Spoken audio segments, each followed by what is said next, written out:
Okay, assalamu alaikum. أعوذ بالله من الشيطان الرجيم. بسم الله الرحمن الرحيم والصلاة والسلام على رسول الكريم وعلى آله وصحبه أجمعين. Alhamdulillah, Allah subhanahu wa ta'ala has blessed us with another Treasure Tuesday session with my beloved brothers, Brother Douglas Williams and Brother Usama Hussain. Brother Doug, you're joining us from Chicago. I am in the suburbs of Chicago, and we have Brother Usama coming all the way from Atlanta. Alhamdulillah. Hotland, Heartland. the big A. SubhanAllah.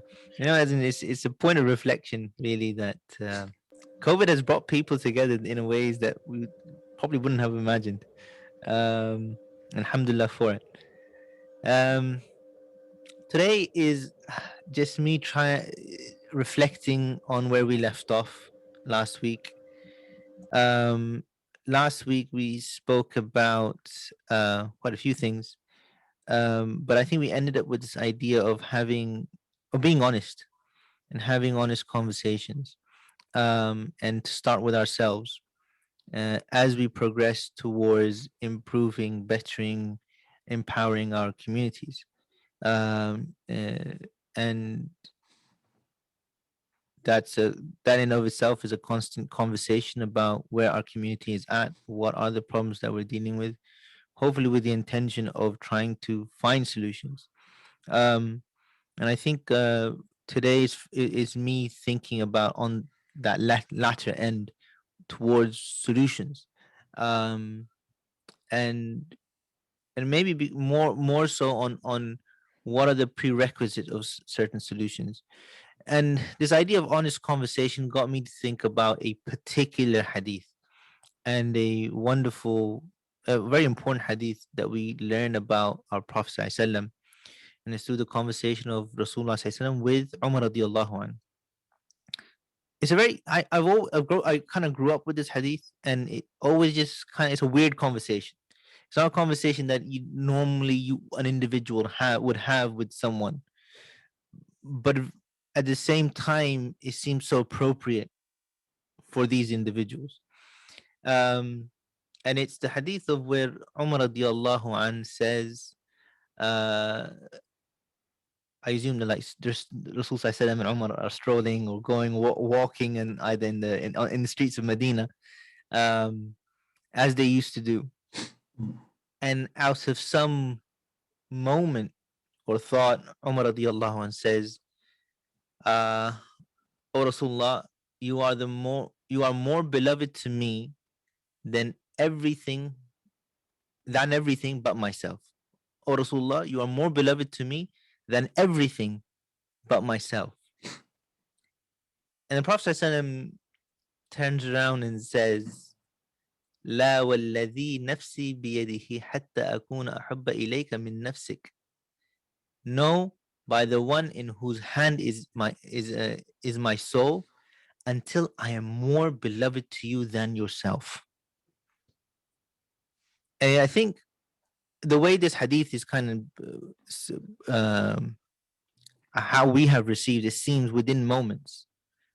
Umar radiallahu anh took a little thought, took a little moment just to reflect what Rasul said, and more or less very quickly he said, "Indeed, I swear by Allah that you are more beloved to me now than myself." And Rasul replies back by saying, "Al-an ya Umar." And now you are right, oh Umar. Now you got it. That's it. You're on it. And as we thought about honesty and honest conversations, I think this hadith kind of brings about some very important elements. Number one, I think, is the space between student and teacher. And I think the onus here lies on the teacher more than the student for creating a space for students to be able to express what is in their hearts without the fear of backlash, without the fear of being reprimanded in a manner which is insulting, or being dishonored or disrespected, it's it's it's so safe that I can say whatever I can. But when you come into a space, you know that it's almost sacred, and automatically something within you ensures that you maintain respect out of love, not fear, but love for the person who has created it in the first place.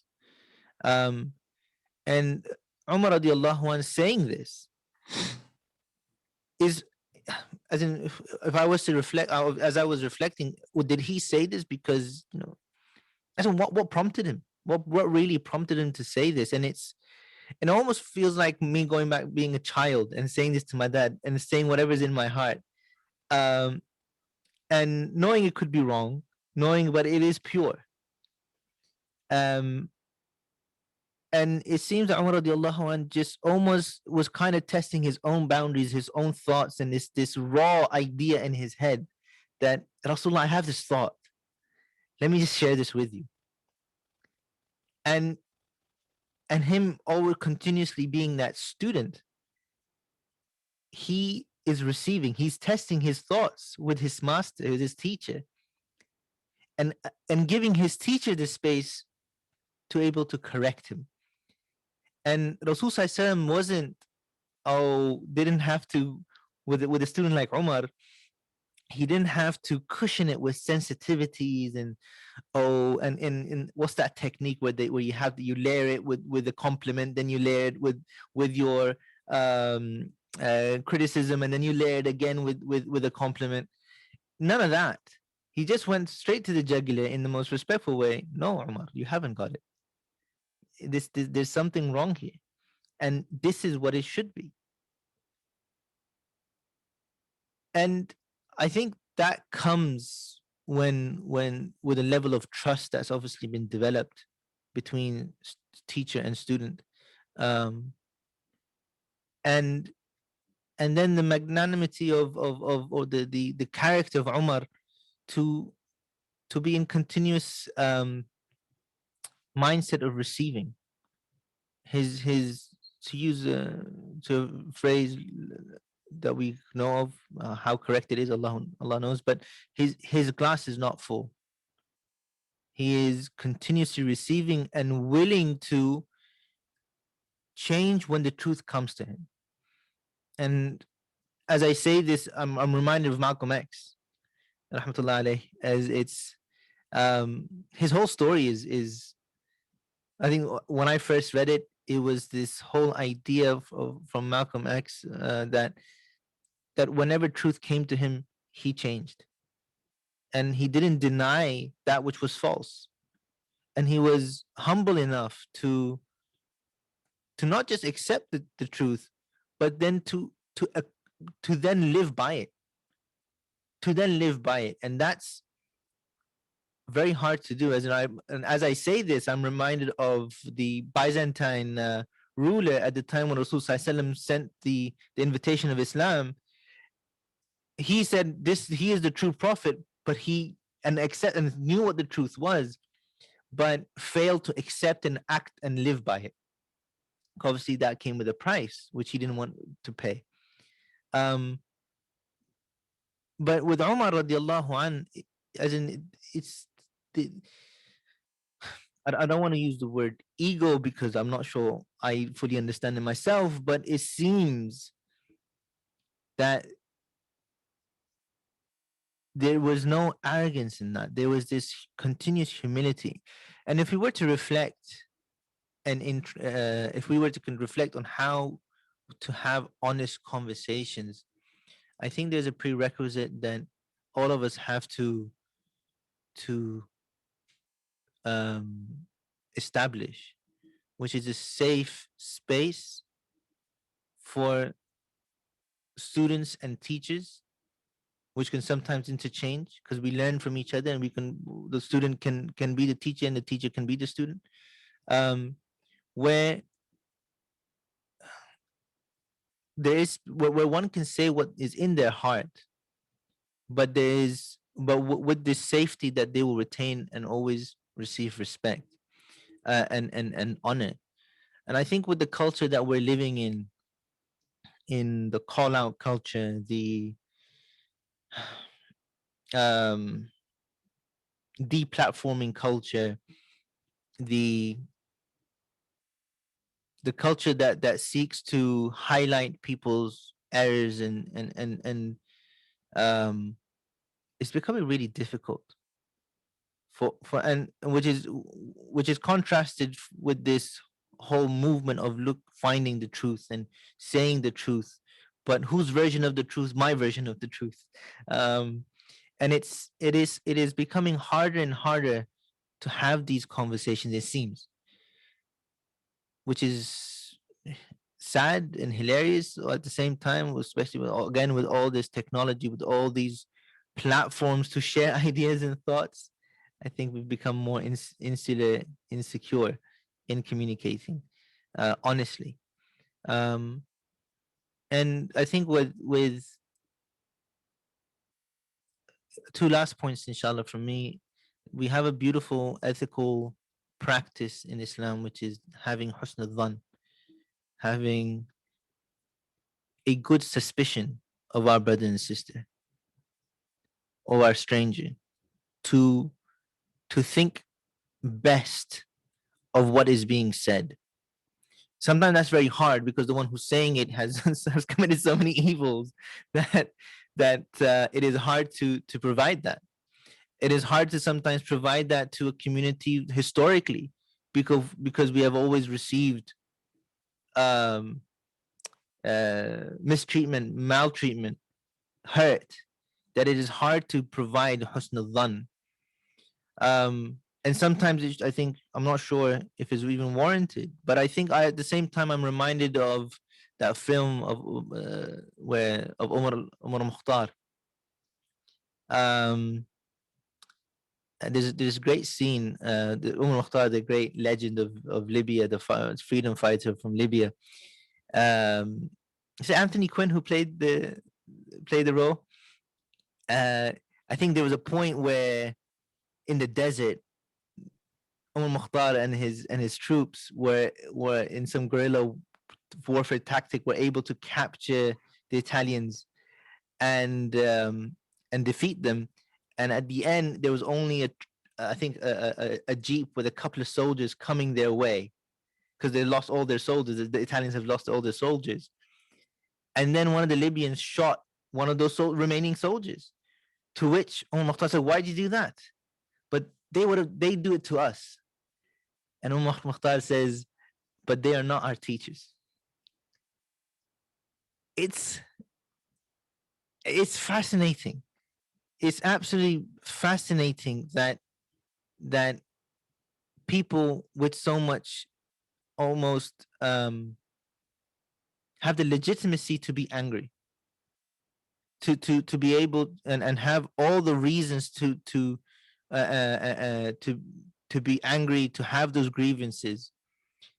But these great individuals are able to show that we do not worship our feelings, our emotions. We worship Allah subhanahu wa ta'ala. And they seem to have this that state of mind, this presence of Allah in everything that they do.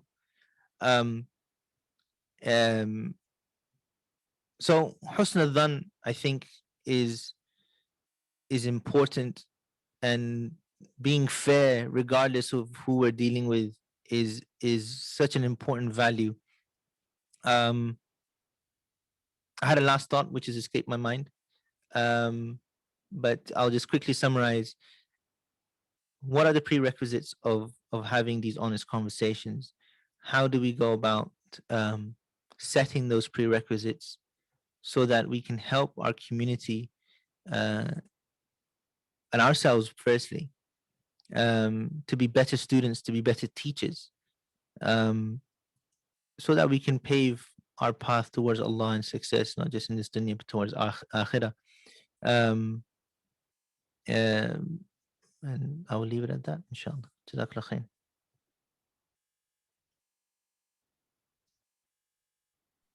Alhamdulillah, alhamdulillah. Thank you very much. Very, very timely. Allah yabarak feek. Timely. Brother Doug? I just like to say, first of all, thank you for that very reflective talk, and it, you know, it's sort of like the evolution of what we talked about last week when I talked about, and I like the comment Treasure Tuesday. So, but I think I really love that example you gave of the prophet, peace and blessings be upon him, with Omar. May Allah be pleased with him. And I think the reason you had that interaction is because our beloved prophet, peace and blessings be upon him, he was free of ego. So that provided a space for Omar to be honest, because the prophet, peace and blessings be upon him, didn't take what he said personally. Mm. See, it's only when you have a teacher who is full of themselves, because see, our quote unquote teachers, we have this celebrity culture. Mm-hmm. So try telling some of our scholars, critique some of our scholars on something they said, right? So, for instance, you could be at a lecture, right? One of these dean intensives. Mm-hmm. And let's see how ego-free one of the celebrity scholars is. If you go up to them and say, hey, you said this and actually it was that. And it could be something minor, right? You could go up and say, hey, you actually said it was this hadith, but actually it was this hadith. I mean, think of a celebrity scholar, put them in your mind, and go up to them and critique them on like a book they translated. Mm-hmm. Right? So I think part of that, the fact that Omar was able to grow and he was able to get some problems and correct. So like when you teach, you understand that the student is gonna, you're gonna give them some tests, you're gonna give them some quizzes, but then eventually they'll get up to speed. And I think that one, you had, it was an ego-free zone, right? And I think that when you're dealing with teachers who themselves have done the work and who themselves are free of ego, then you can have that space, that honest space where people can truly deal with themselves and grow.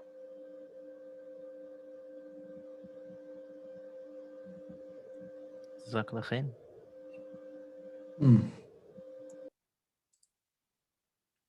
So, on me? Yes, sir. Oh, wow. Hassan, very, very timely. I appreciate that. As always, you're timely. Alhamdulillah, Brother Doug. Ego-free zone. To keep that in mind. Ego-free zone.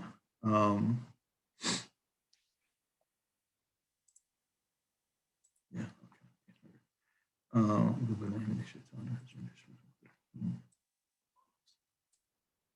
Oh, wow. Where to begin? Yes, this particular report, there are so many dimensions to this particular hadith. Mm-hmm. And I think that the discussion or looking at this from the perspective of the teacher and the student relationship and the created environment, the created environment where it allows for the student to be open and sincere about what he or she sees or feel. I think that's important. I said create an environment because we know that the dominant influence in Mecca at that time wasn't that way. So we see that the Prophet and his Sahabis are actually creating a space for that. And this space is empowering. Not only is Umar empowered, but the very weak within the society are powered also. And I think that's a very good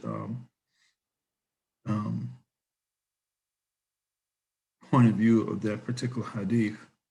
So the creative environment is one where you're creating this egoless environment. Yet it doesn't say that everybody who has professed Islam has been able to rid themselves of this ego or arrogance. It is something that is evolving as the community evolves itself.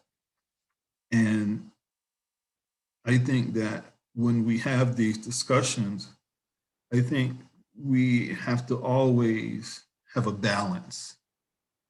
And what I mean by a balance is that we're able to express how we feel and what we think about what's going on.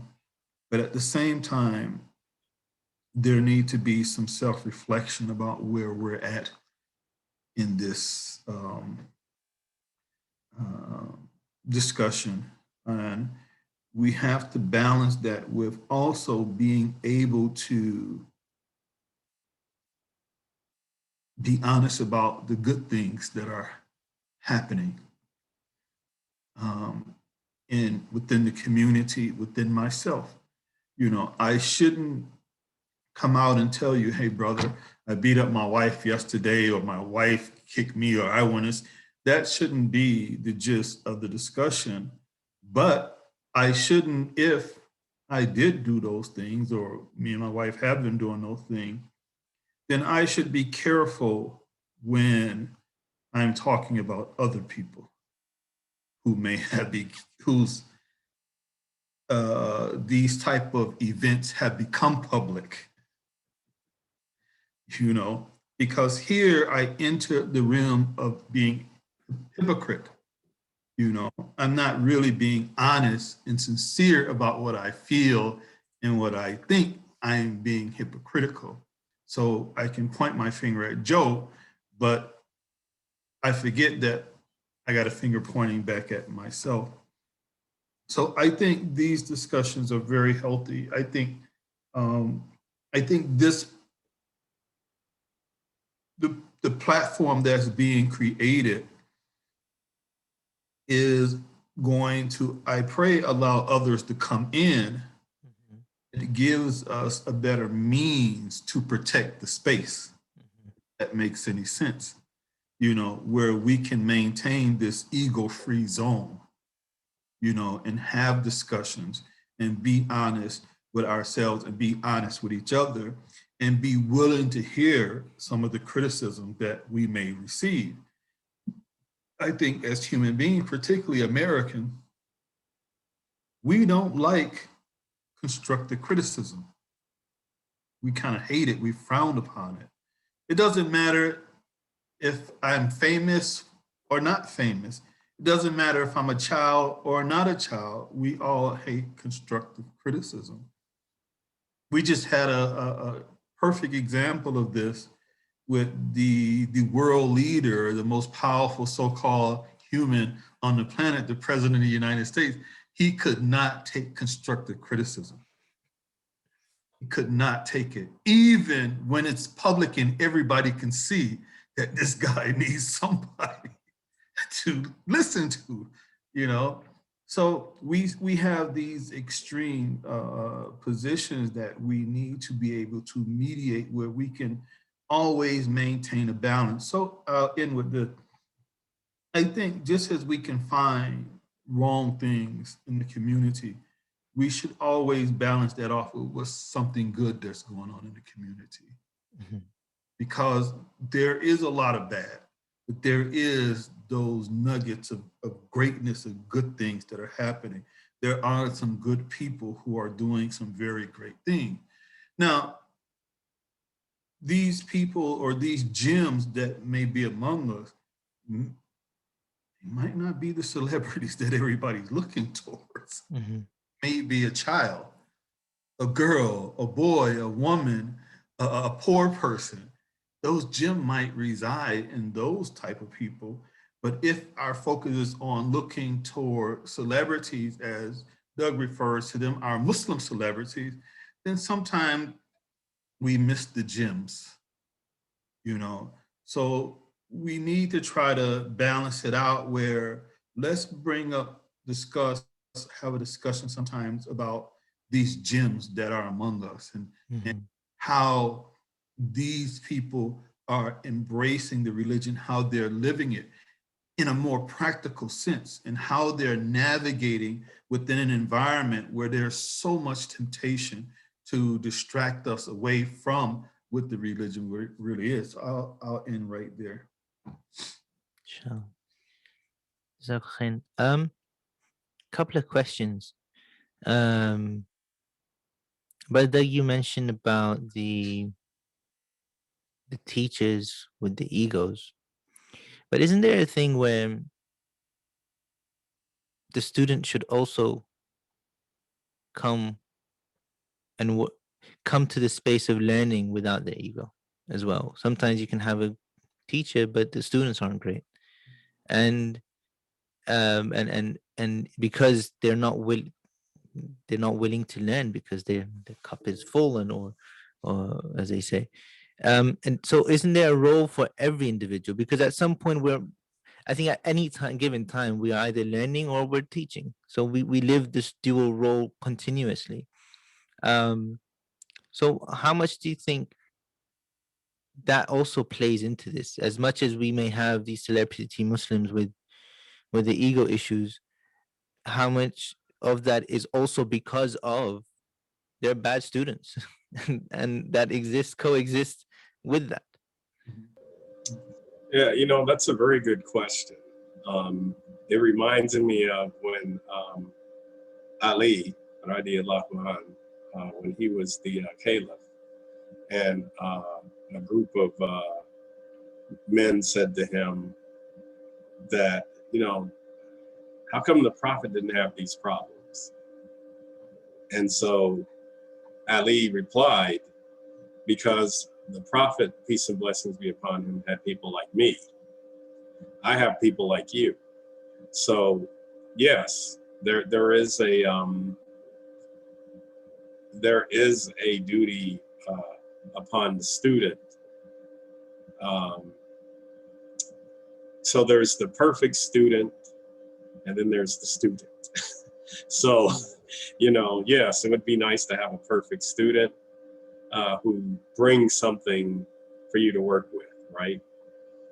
But, I think that, for instance, if you're like a personal trainer, right, and you're dealing with someone who they actually exercise somewhat, right, but then they want to actually, I'll use a better example. So I remember brother Usama, when we would do the classes, and there were always students that brought something to the class. They're already reading Quran. They're already engaged with the prophet, the sunnah of the prophet, peace and blessings be upon him. So they would show up ready. And then you had people who were who didn't bring a lot to the table. But I will say this: sometimes you have people who all they bring is consistency, right? So there were students who may not have brought much intellectual knowledge to work with, but they were always there. There were people that took 2 buses and a train, or a train and 2 buses to come to Brother Usama's class. and they probably didn't know any Quran, but they were there consistently. I remember it snowed once. There was like a snowstorm, and I called and I was like, Usama, are we having class today? And he was like, yeah, bro, I'm already here. And so I was like, okay, So then, I went, cleaned my car off, and, I got there like late. And I'm the one who reads Quran. I read, you see my library. And I showed up, I was like an hour late. And when I got there, this guy who, he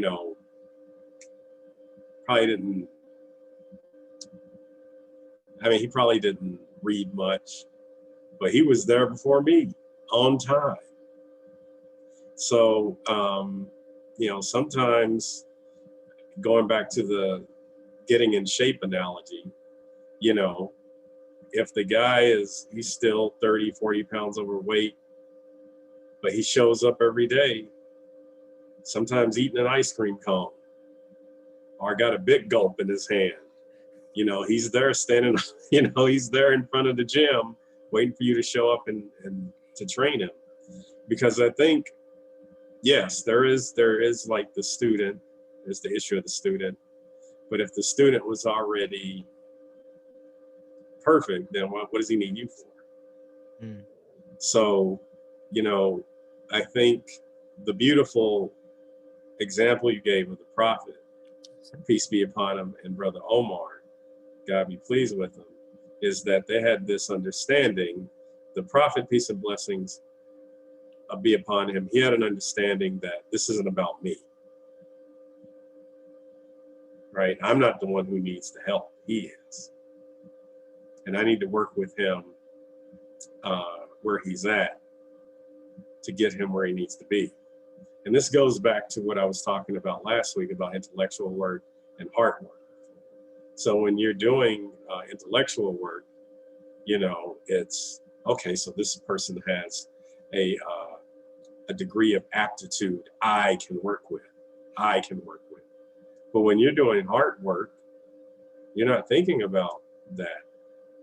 You just know the guy shows up every day, and it's upon me to help him navigate through his issues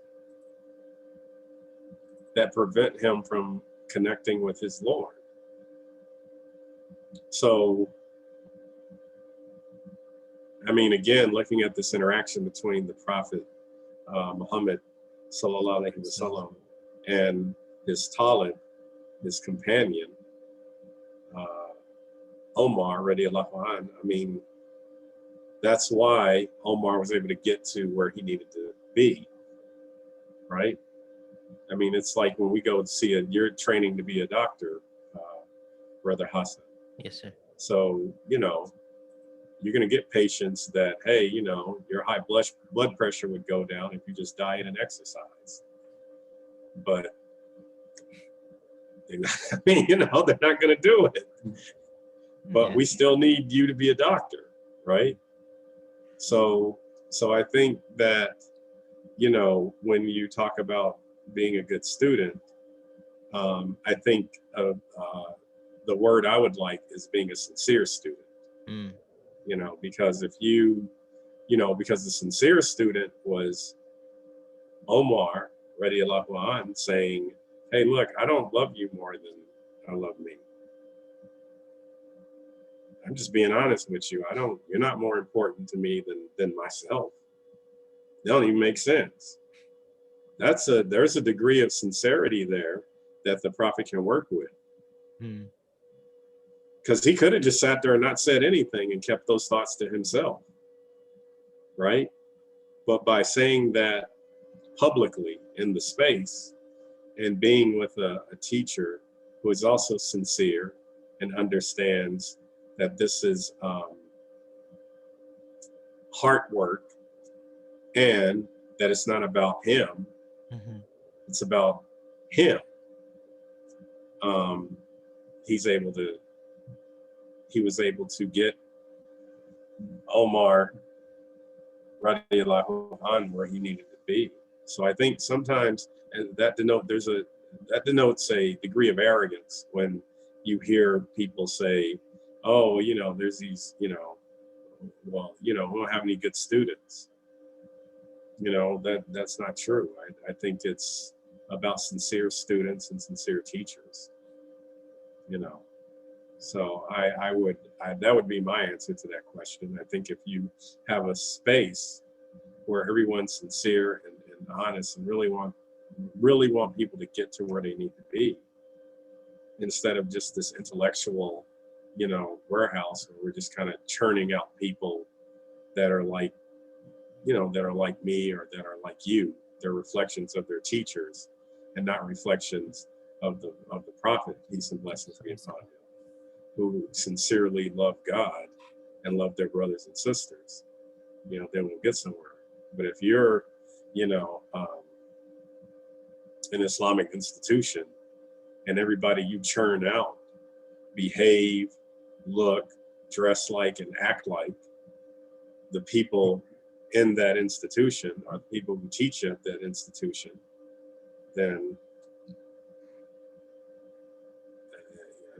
that I'm sorry you missed the mark. Because our goal is to emulate our beloved Prophet, sallallahu alaihi wasallam. Not to be another carbon copy of, Sheikh Celebrity or Imam Popular, right? And that's where, like, Brother Usama's point, I had to hear that, because sometimes, you get fixated on what's not being done and what's not right, and you miss the blessings, the obvious blessing that is right before you. So yeah, so I believe that it's about sincere students and sincere teachers, and not good students or great teachers. Thank you, brother. Alhamdulillah. Brother Osama, as you reflect on that answer, I know you studied in Yemen for Just a what? little bit. Just a little bit. Just a little bit. And if you can infuse some of your experiences there and what it was to study with those teachers who had some kind of traditional or some kind of chain of prophetic teaching, as they would say, what was the experience like? And if there's a comparison to be made. It's interesting that you mentioned that, because that kind of helped me more target what I was thinking. Oh, that was great. Thank you. You're welcome. I visited Yemen with the intention to go back and study, and it didn't happen, so I end up not being able to go back. But while I was there, I took advantage of learning, as much as I could for that period of time.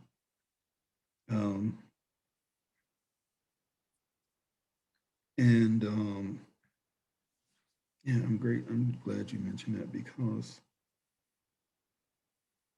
this helped me say what I want to say better. When I went to Yemen, and first going there puts you in a particular mental state, because you're going to the sacred place, and you're going to a place that, the prophet has even mentioned, the Yemen, where if you want to see things the way they really are, or Yemen is always going to preserve some form of tradition. So that was excitement for me. Going into the Sahabis, one of the Sahabas' masjid, was exciting. Going to the cemeteries and seeing the scholars and Sahabis who were buried there. It was It was overwhelming. But then when I got to Daughter Mustafa and began to engage with students, began to engage with some of the sheikhs, I realized something. Realized something about life in general. And I had that feeling once before I went to Nigeria, and I was looking around like, damn, we're still on Earth. I'm still on Earth, you know? And so Yemen, same thing happened. Like I'm on Earth, and I began to see some of the great qualities in the human being, and I see some of the very worst qualities within the human being, and particularly among students of knowledge. Um, I seen jealousy. I saw discrimination. I saw hypocrisy. I saw arrogance. I saw a little bit of everything in the students. Um, I saw so many things. It really cautioned me about not just who to take knowledge from. It cautioned me to look at myself and to determine, why did I really want to obtain knowledge? Was it just for knowledge's sake so I can go back among Muslims and um, uh, exploit my experience and the knowledge I obtained? Or was it to come back and be a vehicle to help humanity? Um, for many of the brothers I saw, many of them were there to become leaders in the community, to be recognized in the community. Um, but even though they were practitioners of tasawwuf and sitting with great sheikhs, I saw tasawwuf didn't touch many of them. Subhanallah. I saw them in dhikr and give you an experience. They had carpet on the floor, but the floor was so hard, man. I couldn't bear it. So, and I was there during Ramadan. And so what I end up doing is getting a brother to study with on the side. And then I would go to the masjid during the day and work on tajweed and a couple other things. And then this other brother I worked with in fiqh. And then I would have these discussions with another brother about hadith. And I was loving it, you know. But an incident occurred there during this time. All these brothers, they're walking around looking beautiful, the thobes, you know, Allahu Akbar, Allahu Akbar. But yet Allah made me aware of the reality that just being present don't mean you're present. There, but not all of you are there. You're still clinging on to some of the things that were part of your development, your intellectual development, your spiritual development, your cultural experience. So there was a brother from the United States, top man, this brother was like 6'3", something like that. Huge guy. You'd think he was a lineman or something on a football team. But this brother was very extremely dark. I mean, very dark. He was a teacher. He came to Yemen to study. And while he was there, the color of his skin became a joke for certain brothers coming from different parts of the world. And it became so intense that the sheikh had to comment on it, you know, because it wasn't something that was always done in secrecy. We're in an environment where there's people who are speaking many different languages, you see, and so they just openly talk about these things in their language, you know, and so when it came to the sheikh's attention that these things was going on, and I think the brother was talking about leaving because the way it was going on. I believe I talked to him once or twice, and he really wanted to like grab one of those dudes, like bing, bing, bing, bing, right? And then he wasn't sure about finishing the program. I don't think he actually finished the program. He wasn't originally from Chicago. He left Yemen, came to Chicago, and because when he came to Chicago, somebody told me he was in Chicago, so I tried to get him to study with, but it was like he wasn't really engaged in the Muslim community. SubhanAllah. You see, we had that. Then we had a situation where, like I mentioned, the floor, right? Mm-hmm. Man, they pray so long. I couldn't take it. My knees couldn't take it. My butt couldn't take it. So I used to take my shawl and wrap it up to sit on so I have some type of cushion, you know, because it was really hard for me. My body had never sat on, like, it's a carpet, but that carpet is sitting on concrete. Mm-hmm. And so I'll be just moving and, you know, and I noticed people were just looking at me and, you know, and then there was times I would get up and I would just go sit outside, you know, because it was hard for me, physically hard for me. And we sat one day, but three things happened. I used to do that, and doing the Taraweeh, I would just do like 4 rakats and I'm out, right?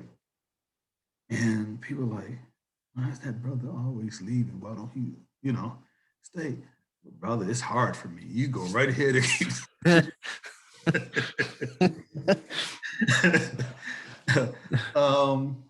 But one thing that happened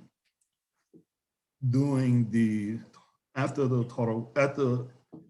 we broke the fast, we were sitting, and the sheikh is like sitting in the middle, and I was like on the edge here.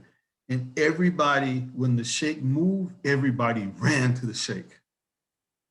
If he moved 3 steps, they were like jumping in his footprints. It was right there. I didn't like that. Not me. It's not a part of who I am. That's not a part of my cultural identity. So when I saw that and I saw Americans doing it, that really messed me up. You know, like, what's your problem, dude? And all these people were doing that. And one day, try to speed this up, the sheikh, he took something off his plate and he handed it to me all the way on the other side of the table, right? And the other people, they're trying to get everything. He drops in everything, right? And he hands it to me. And the brother, I didn't know what was going on. The brother said, shake his hand and take what the sheikh is handing you, you know, and eat it. So I took it, I ate it. And I was like, okay, alhamdulillah.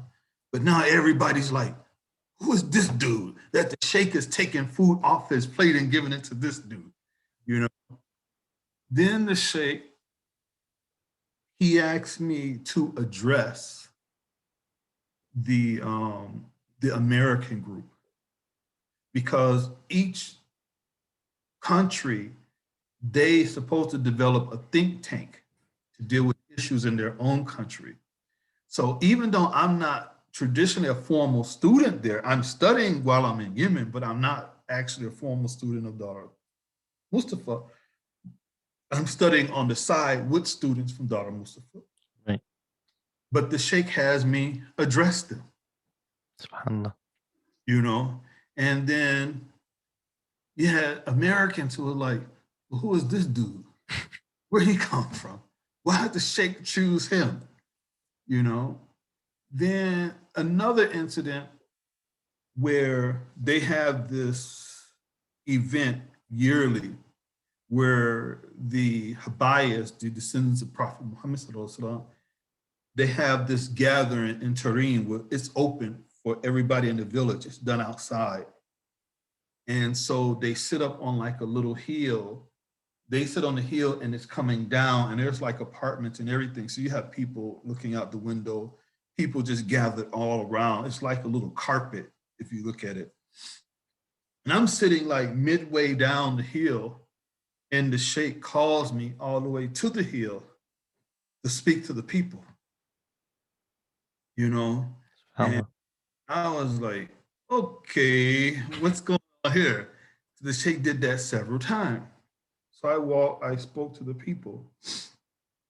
And I didn't know at the time the talk was being broadcast over the whole, that southern region.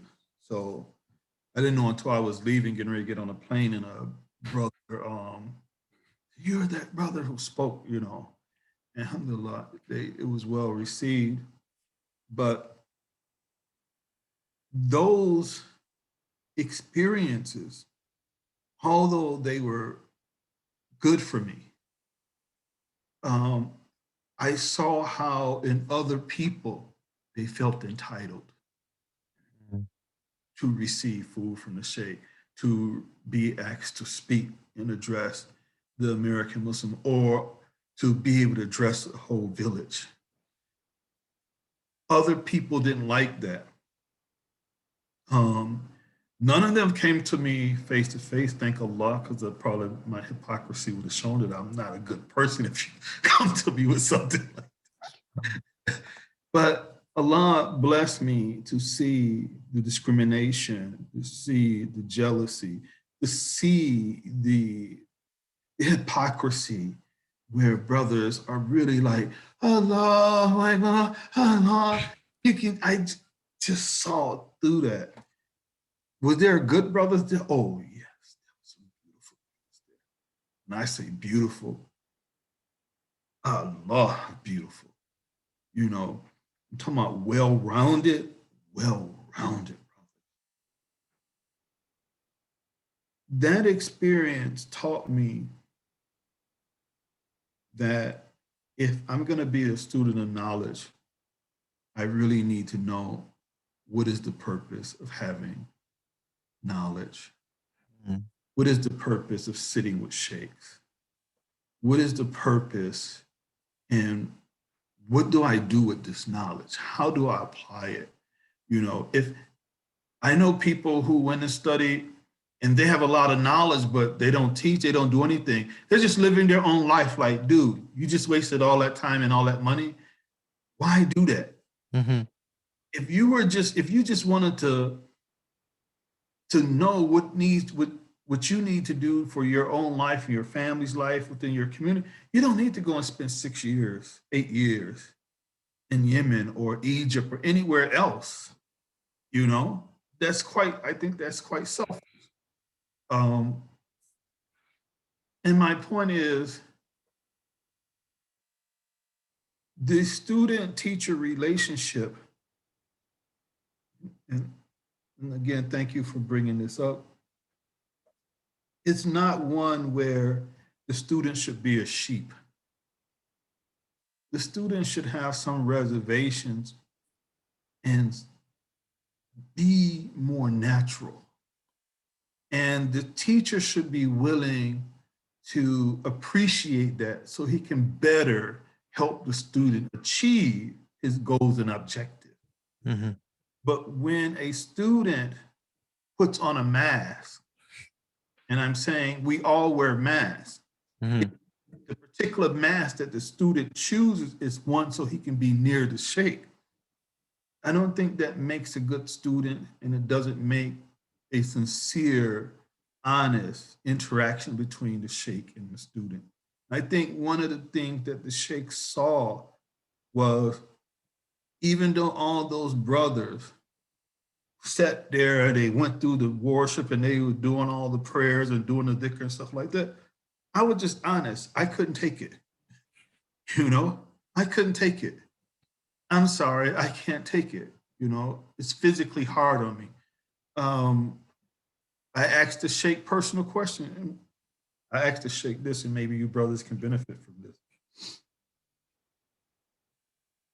I asked the Sheikh, I said, Sheikh, I said, where I'm from in Chicago, you didn't have a daughter Qasim and IIT, IIE and all that stuff then. American college, Islamic college was not even functioning at the time. You had a few brothers here and there scattered throughout Chicago. So I told the Sheikh, I said, look, where I'm from, I said, we do have some learned people, but they have limited time. I said, so what do you recommend? And the Sheikh asked me, said, what do you do? I said, and the brother told him, said, well, he does dawah. He goes out, he talks to people in the jail. He goes out in the street, they pass out flyers and they talk, and they have an office where people come into the office to learn about Islam, and he teaches about Islam. The Sheikh told me, he said, he leaned back. He said, alhamdulillah. He gave a light smile. He said, alhamdulillah. He said, best way to learn. He said, when people come and ask you questions about Islam, he said, you answer those questions. Those questions that you don't know, don't answer. Try to go and get somebody who knows and sit with that person and understand the subject. And then you come back to the person, or you send the person to that person who knows. Never pretend to know what you don't know. Mm. He said, always be honest with yourself. And he said to me, he said, in no Muhammad, telling you just read a book about Muhammad. He's talking about knowing Muhammad, where your sensitivities, your thinking, being transformed by the prophet. So when you're doing certain things, that knowledge that you have about the prophet will kind of start working and say, oh, wait, you don't quite understand this. Why don't you just step back from it? Or that's good, you know, do more of that, practice more of this. So it's like where the prophet becomes your conscious for you to help you make decision. And he said, do that. Continue to do dawah. Keep a note, write questions down so you can go over them and be better prepared for the next time. And he said, but there's an advantage of what you're doing versus a lot of the people who sit here. He said, because you're coming into a broader range of knowledge, because you're dealing with so many different types of people. And you have to learn about all these different things, while many of them are just sitting here learning one text here, one this rule here, this rule here.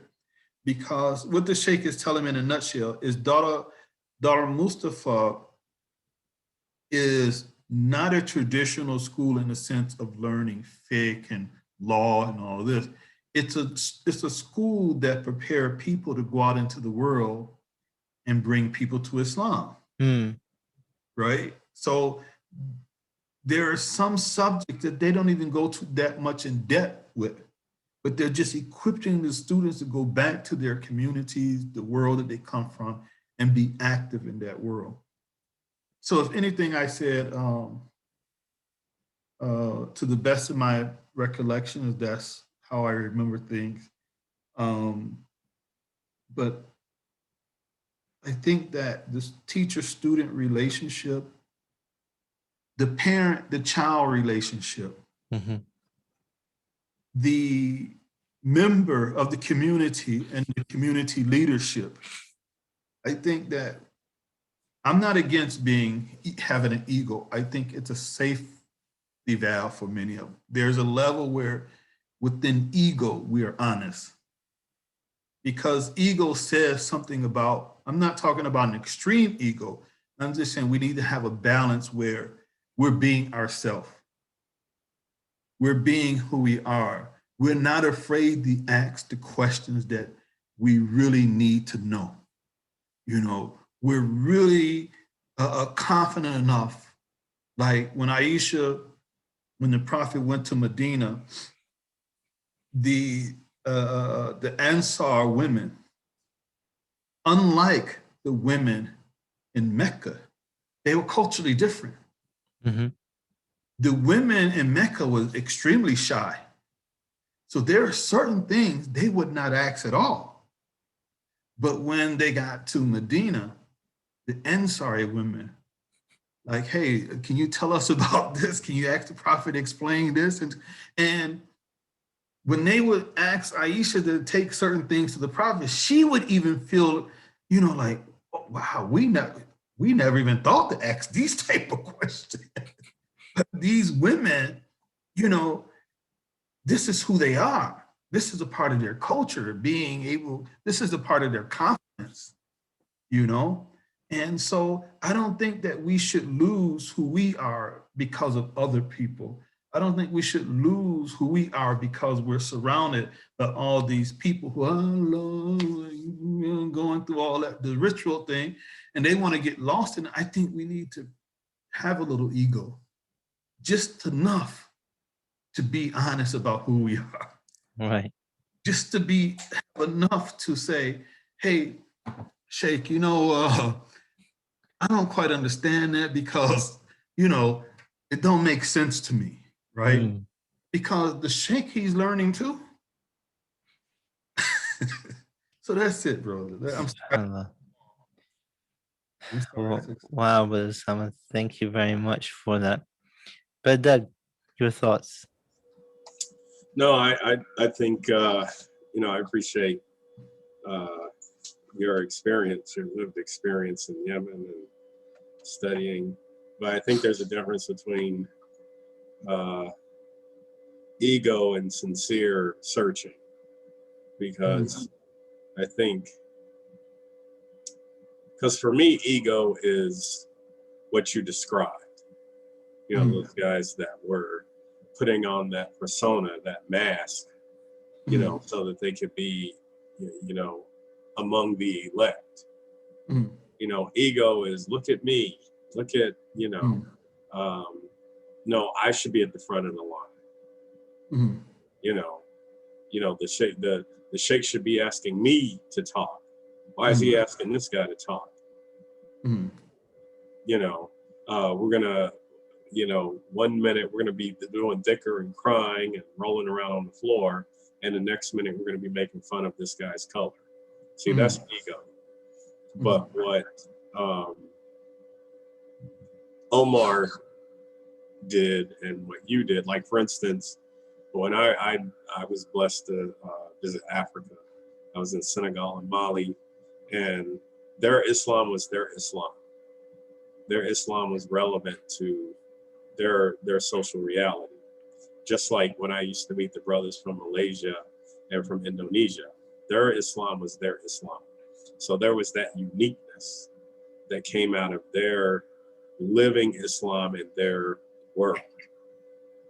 But, when you have me showing up in a Malaysian space or an Indonesian space or a Senegalese space or a Malian space, and I'm made to feel unwelcome, that's ego. So I think when we talk about ego and uniqueness, yes, let's retain our uniqueness. When we talk about ego and our sincere searching, right? Because here you have this brother who's sincerely searching, and because of people's filthy, nasty egos, this brother's going to be ran off.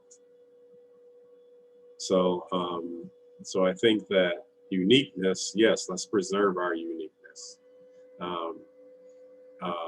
When we talk about sincerity, sincerely searching and asking those questions, we need to ask so that we can get spiritually healthy. Yeah, let's do that. But but showing off and always wanting to be important and always wanting to be the sage on the stage and at the front of the line, you know, my Arabic is better than yours, my pronunciation is better than yours. Neither one of us know what we're saying, but we're just pronouncing it right. So therefore, I should lead the prayers and not you. That needs to be addressed. That needs to be dealt with, because honesty is what Omar, radiallahu anh, that's what he was just being honest.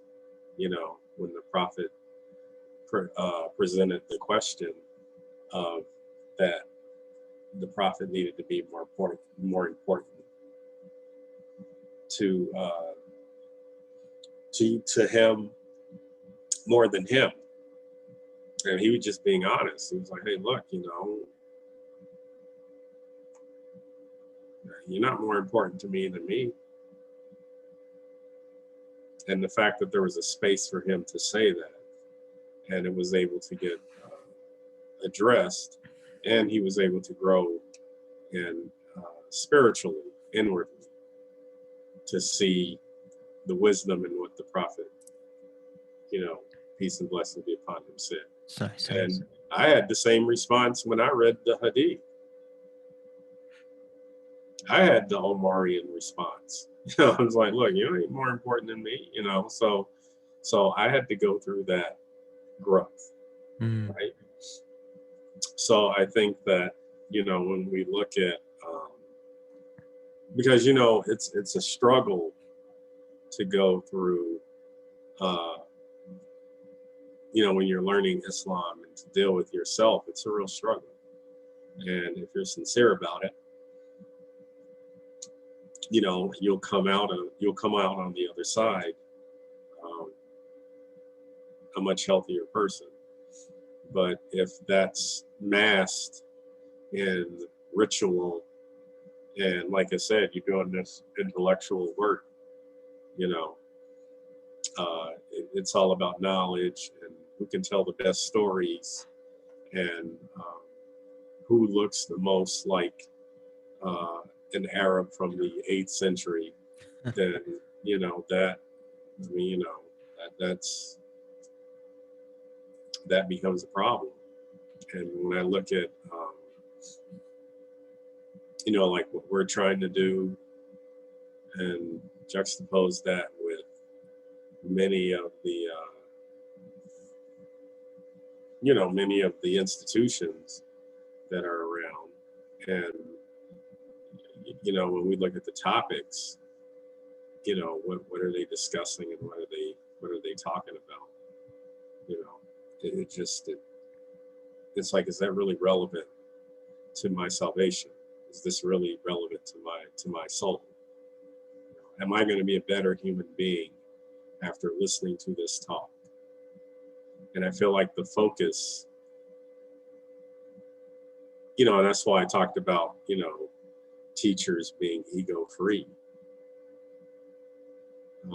and sincere students. Because if I show up in a space and you're talking about, you know, wudu or Kashmir or, you know, I mean, you're talking about something that is worlds away from me. And not that I don't care about my brothers and sisters in Kashmir, but if I just came out of Pontiac prison, you know, and I took Shahada, I need to deal with me so I don't end up back in Pontiac prison or going upside your head at a Eid event. So I think that, you know, we need to provide that same environment that the Prophet, peace and blessings be upon him, the relationship he had with his Sahaba, with his companions. I mean, it's amazing, those stories you look at, and you take those same scenarios and you put them in our modern setting, And you know, you can just imagine what would happen. So, and I mean, if we look at an Omar-rian archetype being in a setting today, making a statement like that, he wouldn't be Muslim anymore.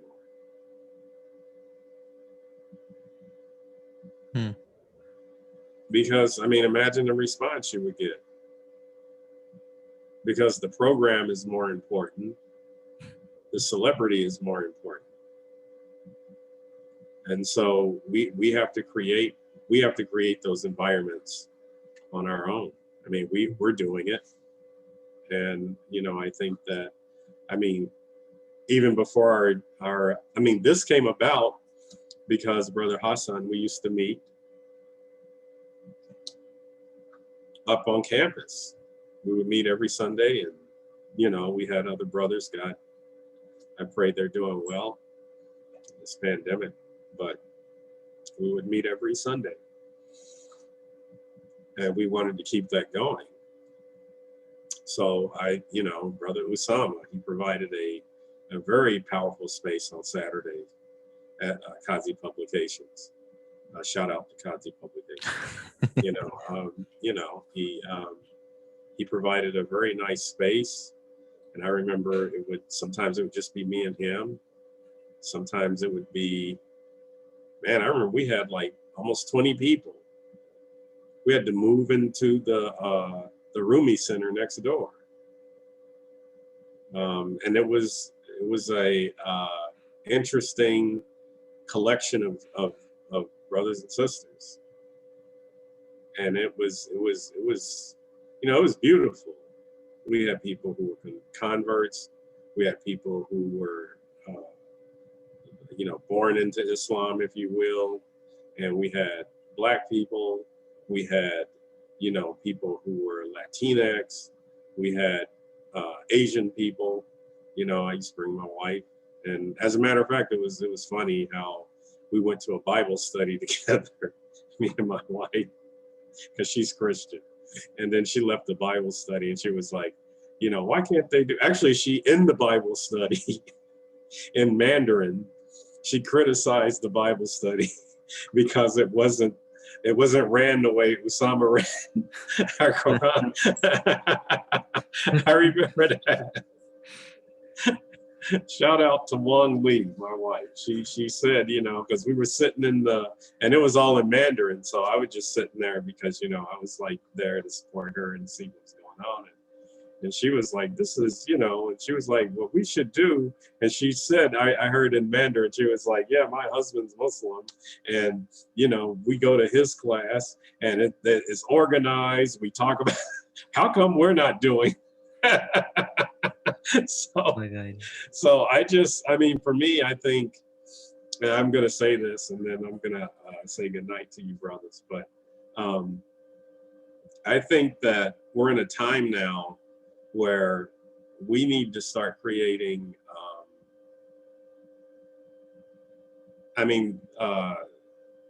the Prophet, peace and blessings be upon him, sallallahu alaihi wasallam, he was the seer.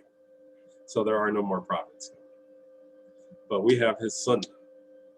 And I think that this is going to have to happen if we want to start creating people who really want to become masters of themselves.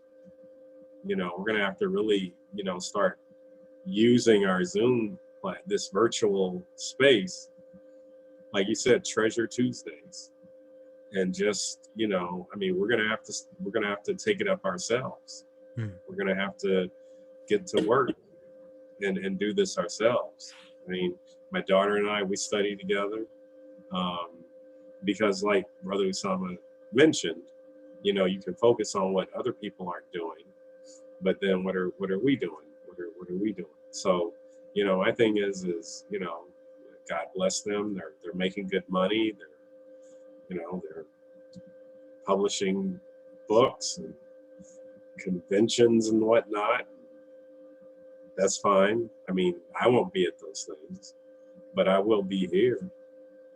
and Inshallah. I'll keep, I'll keep, I'll keep in touch with my brothers and keep working on myself. And because, I think at some point, you have to ask yourself, well, what am I doing? Mm. Because, yeah, okay, so fine. They're not giving you what you need. But, for us who are blessed with the ability to read and interpret, and we have to get to work. I'll say this, it was Salman al-Farsi, who he was looking for a teacher, and Yeah. he became a slave, and he had a buffoon as a teacher, and then he ended up becoming a slave, and then he was picking dates, and that was the day when the Prophet ﷺ arrived, and he was like, okay, but until then, he stayed sincere and did the best he could, Subhanallah. and I think that's I've wasted too much time being upset and disappointed. But when I look at brothers like yourselves, who, it's like, look, they're not going to do it, so I'm going to do it, right? I mean, Brother Hassan and Brother Usama, you've been great role models to me, and I mean, you neither one of you went to Al Azhar, or did you? Did you go to Al Azhar? Okay. Brother, I almost gave you a joke. Yeah. But seriously, it gets to a point to where, why not get together and start studying ourselves and work on ourselves together? Because, sometimes, like the old saying goes, the great ones are always alone. So that's it, But I'm gonna retire, brothers. I had a long day. Sure, I inshallah. gotta adjust to this. Welcome to the club, bro. Yeah, I gotta adjust to this new schedule. It's weird. Thank you very Okay. much, Brother Doug. There was a beautiful, before you go, I think you opened this beautiful dimension, for me at least, is maybe we're all stuck, a lot of us, if not all, stuck in that initial Omar-rian response. Yeah. Where, Allahu Akbar. and uh, for some of us, we're so stuck, we don't even know that we're stuck. Mm-hmm. And then for some of us, we're trying to get unstuck, but maybe we don't know how to. Mm-hmm.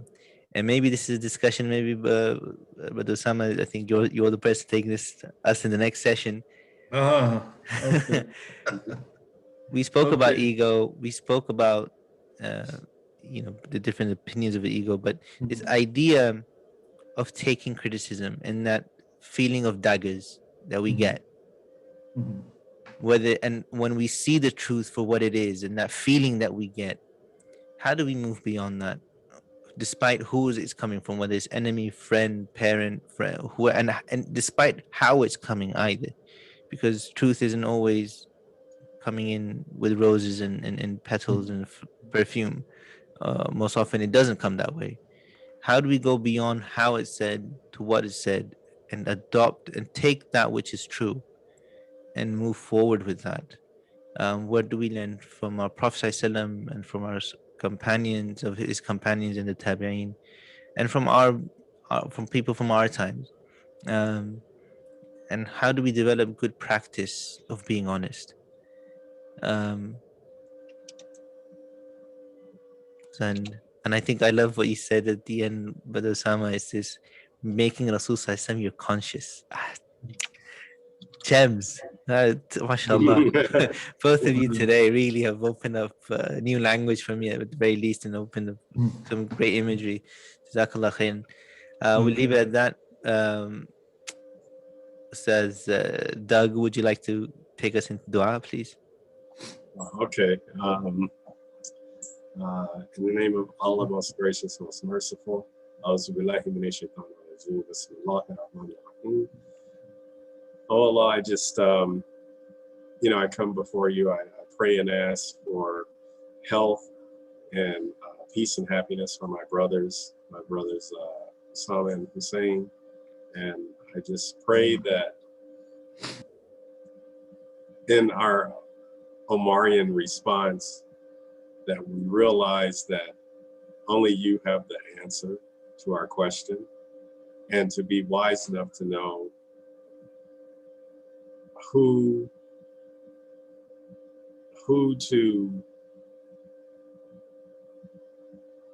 to bring that question before.